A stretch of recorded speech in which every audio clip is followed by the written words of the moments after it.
Encore une fois, bonsoir à toutes et à tous. Bienvenue dans Guinée Info Première. À la une de l'actualité, la grande Mamaya a démarré ce samedi à Kankan. L'événement est annuel et se tient au lendemain de la Tabaski, célébrant ainsi les traditions mandingues à travers une ambiance de convivialité et de partage pour cette 80e. L'événement est marqué par la présence effective du chef de l'État, général Mambouya, au stade de Kankan, marquant ainsi son engagement envers la culture et l'éducation. Cette année, la Basse-Guinée mise à l'honneur et la Côte d'Ivoire représentée par la ministre de la Femme, Nassene Batouré, est le premier pays invité d'honneur de l'événement. Fatoumata Kourouma, Boubacar Souma. Chaque année, au lendemain de la fête de Tabaski, la ville de Kankan se métamorphose en un vibrant carrefour culturel à l'occasion de la Grande Mamaya. Cet événement, désormais reconnu sur la scène internationale, célèbre la richesse et la diversité des traditions mandingues dans une ambiance de chaleur et de partage. Depuis 3 ans, l'organisation de cet événement a pris une tournure particulière grâce à la présence active du chef de l'État, son Excellence le général Mamadi Doumbouya. Cette 85e édition n'a pas dérogé à la règle, marquée par l'engagement fort du président envers la culture et l'éducation, inscrit dans son programme hautement stratégique, Simandou 2040. Ainsi, c'est aux alentours de 17 h que le couple présidentiel a fait son apparition ce samedi 7 juin 2025 au stade de Kankan, lieu emblématique de la Grande Mamaya, suscitant l'enthousiasme et la joie des participants. Général Mamadi Doumbouya!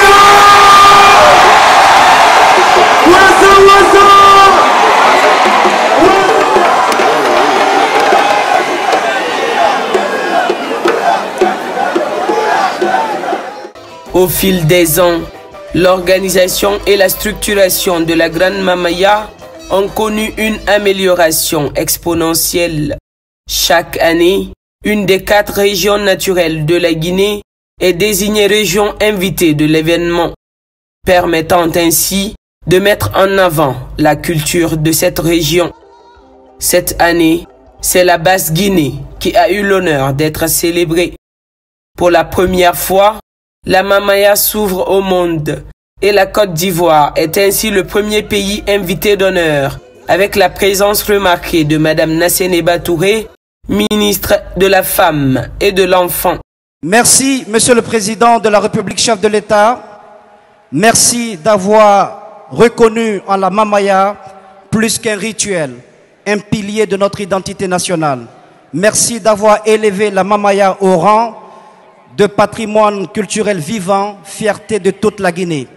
Merci, Monsieur le Président, d'avoir depuis 3 ans apporté un souffle nouveau, une institutionnalisation, une structuration, une dimension nationale et désormais internationale à cette célébration historique de la Mamaya. Merci, Monsieur le Président, d'avoir fait de la culture un outil de diplomatie, un instrument de cohésion sociale, un pont de dialogue, un véritable soft power. Sous votre impulsion, Monsieur le Président, la Mamaya a cessé d'être l'affaire d'un quartier, d'une ville, d'une région. Elle est aujourd'hui le rendez-vous annuel de la Guinée plurielle, celle qui chante ses différences dans une même langue, la langue de l'harmonie. Elle est l'un des porte-étendards de notre patrimoine culturel immatériel, celui qui porte et qui fait battre cœur. Cette année encore, le président Mamadi Doumbouya a tenu à ce que la Mamaya soit un espace d'ouverture, de reconnaissance mutuelle et de circulation de la fraternité. Après la Moyenne Guinée, l'année dernière, c'est aujourd'hui la Basse-Côte qui est à l'honneur. Et quelle belle idée que d'inviter nos frères et sœurs de cette région à venir marcher au rythme du mandingue. Mais cette année, une nouvelle page s'ouvre, une page qui fera date. Pour la première fois de son histoire, la Mamaya s'ouvre au monde. Et c'est la Côte d'Ivoire, pays ami, frère et partenaire culturel d'envergure, qui est le premier pays invité d'honneur. C'est un symbole fort, un prolongement naturel d'une relation ancienne. Souvenons-nous que cette même Côte d'Ivoire a fait de la Guinée pays invité d'honneur lors du feu Muir. Aujourd'hui, nous rendons l'appareil. C'est donc dans une ambiance de ferveur et de convivialité que les participants ont esquissé les emblématiques pas de danse de la Mamaya, un véritable hommage à la culture guinéenne. Je m'appelle Balamoussa Diallo, je suis géologue. Nous sommes là aujourd'hui pour la Grande Mamaya de Kankan.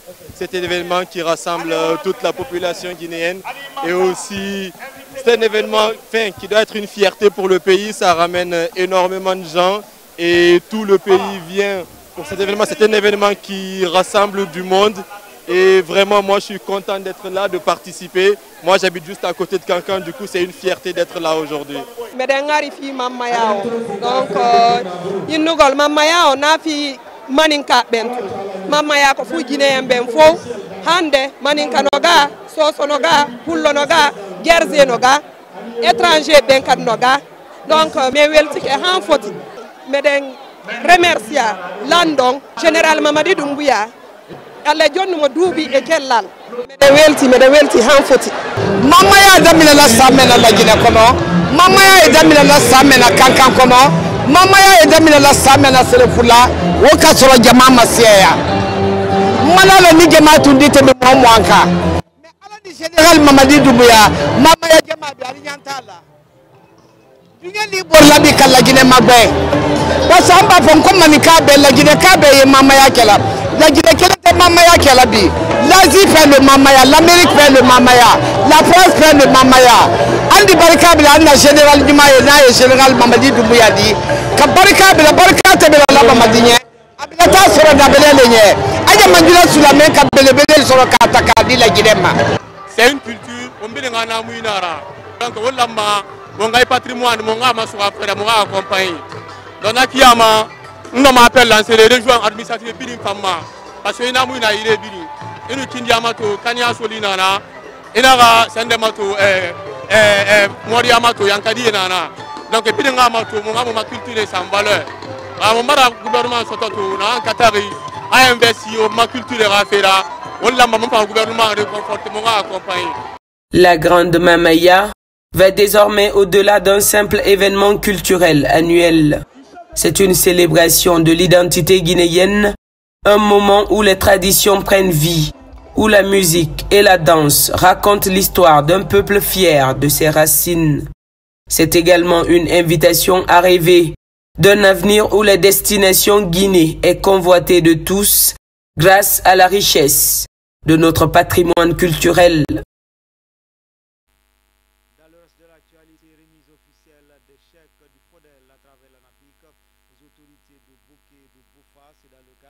Du contenu local avec les sociétés minières évoluant dans la région. Ces fonds alloués à ces deux préfectures devraient permettre aux localités impactées par les activités minières de réaliser quelques infrastructures sociales de base en faveur des populations. Pour cette opération, la préfecture de Boké a bénéficié de plus de 191 milliards de francs guinéens et plus de 29 milliards pour celle de Bofa. Younoussa Tawel Kamara, Bintou Touré, Mohamed Mara.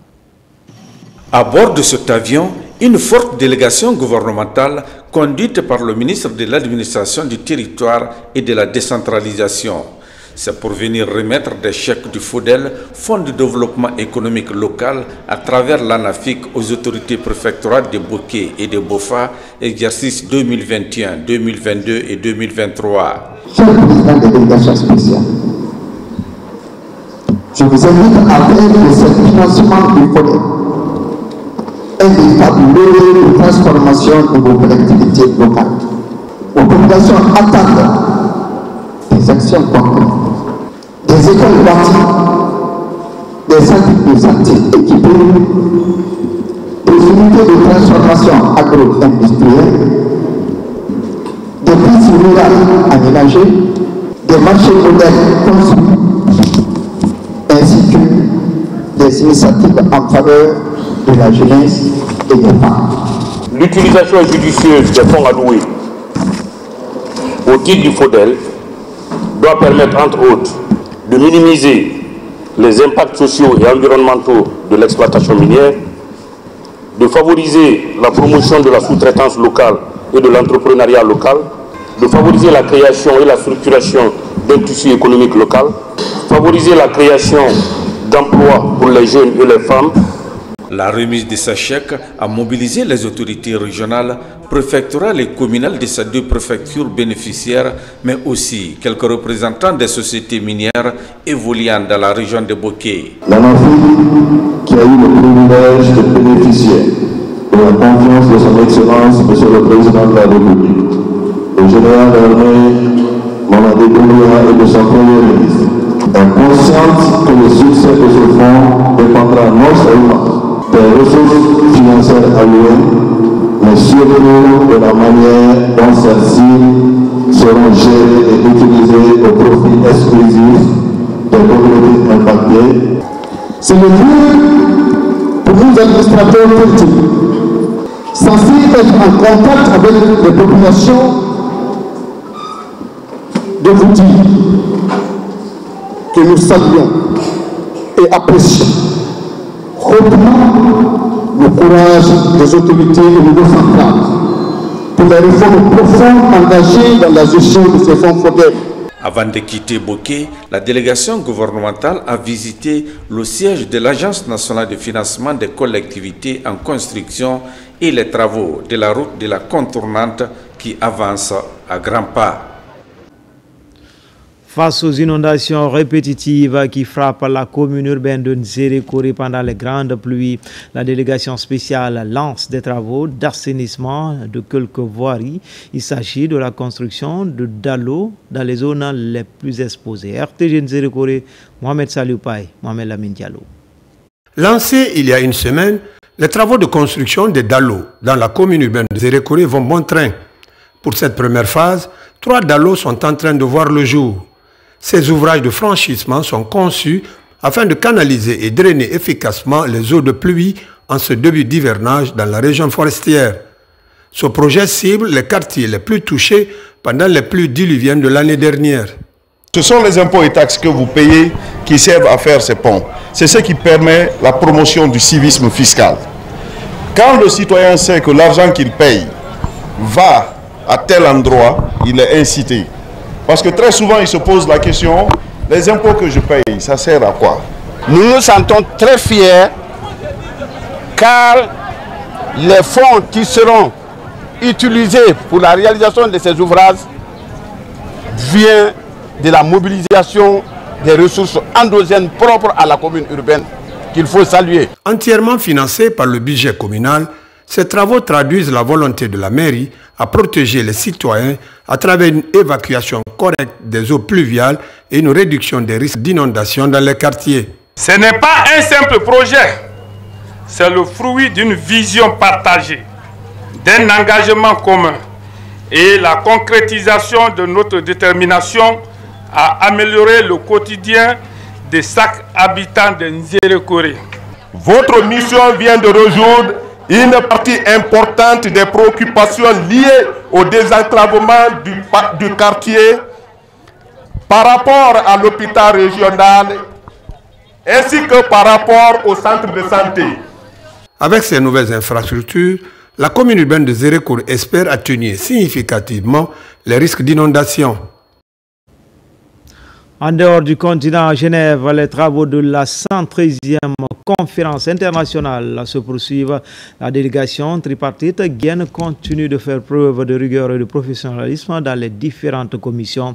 Après le ministre du Travail et de la Fonction publique, la Confédération générale des entreprises de Guinée a pris la parole face aux 187 États membres de l'OIT. La représentante du secteur privé guinéen s'est félicitée de la bonne collaboration dans le cadre de la promotion d'un travail décent avant de solliciter l'accompagnement de l'institution. Depuis Genève, notre envoyé spécial, Mamadi Tenaka Misoko. La conférence internationale du travail CIT repose sur le principe fondamental du tripartisme, une valeur essentielle pour promouvoir un climat professionnel apaisé et constructif. Après l'intervention de la partie gouvernementale, ce sont les employeurs qui prennent la parole à la tribune de la 113e session. Au nom du patronat unifié de Guinée, c'est Maria Diané, secrétaire générale de la fêtière, qui s'exprime. Elle rappelle le rôle central que joue son organisation dans l'écosystème professionnel guinéen. Plus que jamais, le rôle des employeurs dans la construction d'un développement durable, équitable et inclusif est crucial.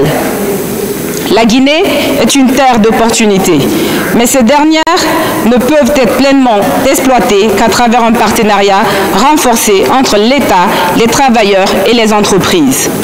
Face aux transitions majeures, climatiques, technologiques et sociales, les employeurs guinéens réaffirment leur engagement à contribuer activement à la création d'emplois décents, la structuration de chaînes de valeur locales, l'intégration économique régionale et la transition vers une économie verte et numérique. L'unification du patronat guinéen est saluée comme un acquis majeur qu'il convient désormais de renforcer.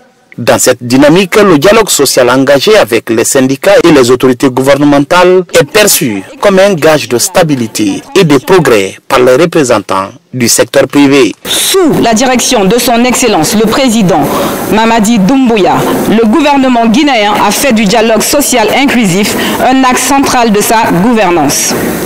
Dès son arrivée au pouvoir, le chef de l'État guinéen a encouragé les acteurs du secteur privé à se fédérer autour d'une représentation unique et légitime.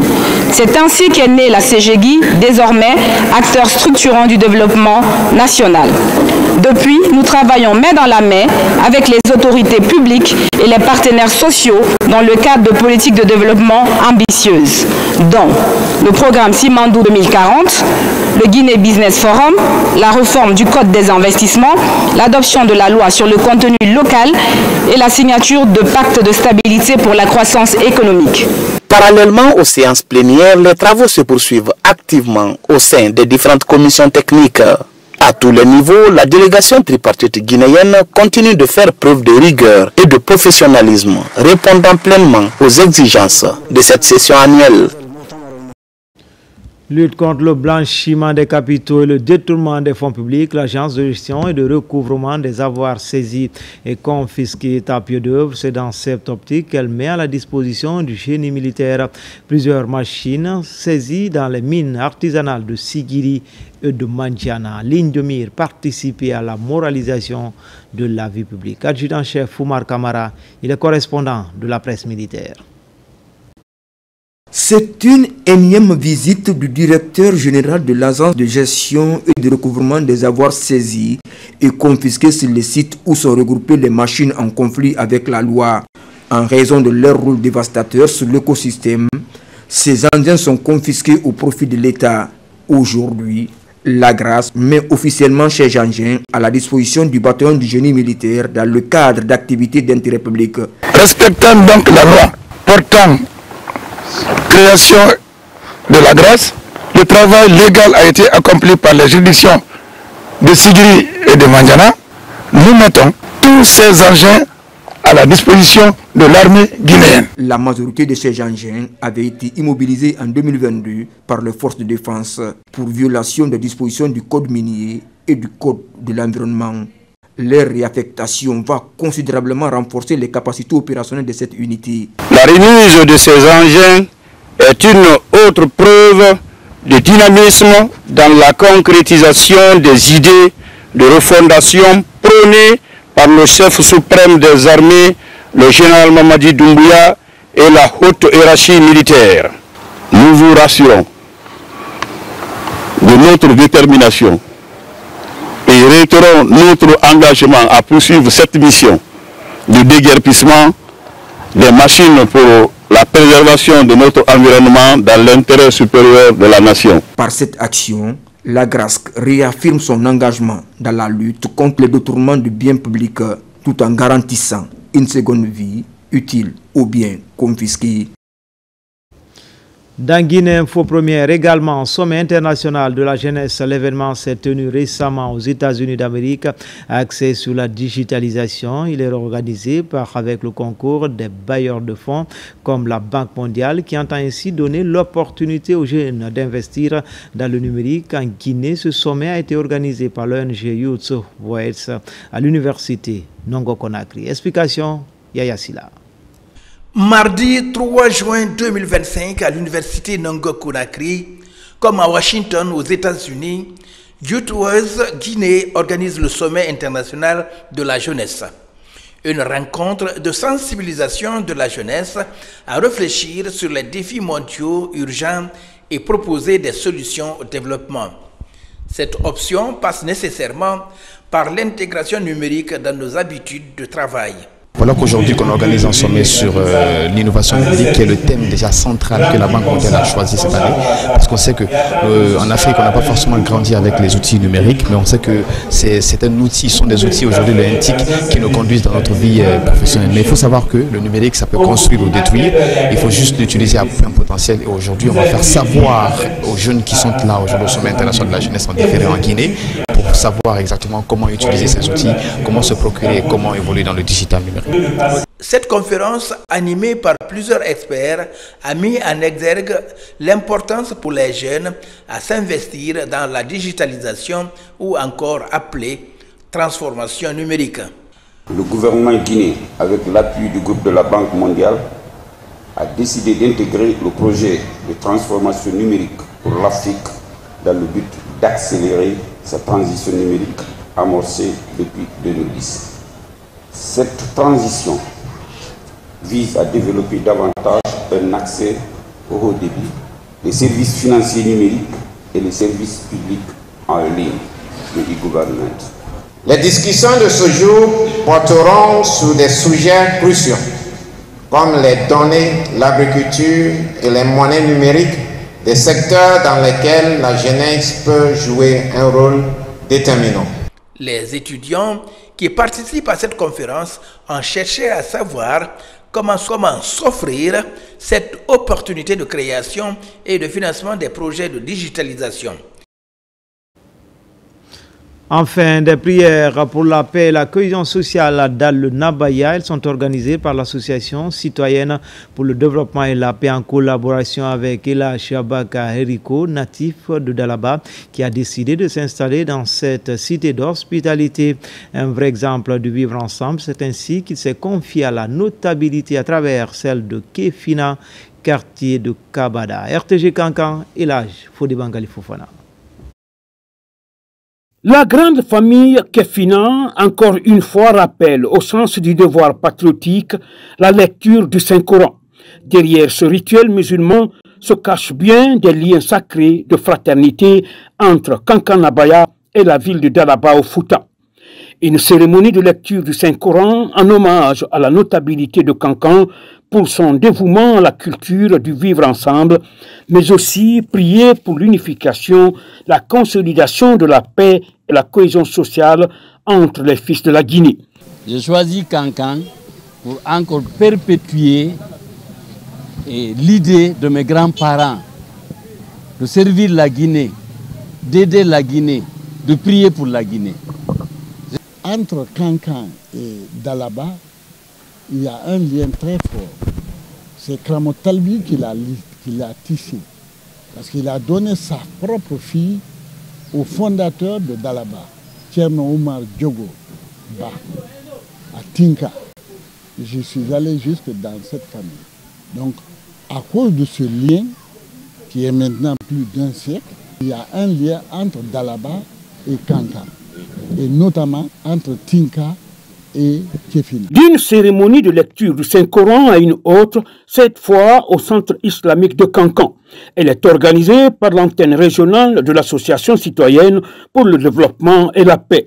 Une lecture du Coran initiée dans le cadre de la préservation des acquis du CNRD sous la clairvoyance du général Mamadi Doumbouya. Implorer la grâce divine, prier pour le président de la République, prier pour son gouvernement, prier également pour notre marraine qui a alors tout initié.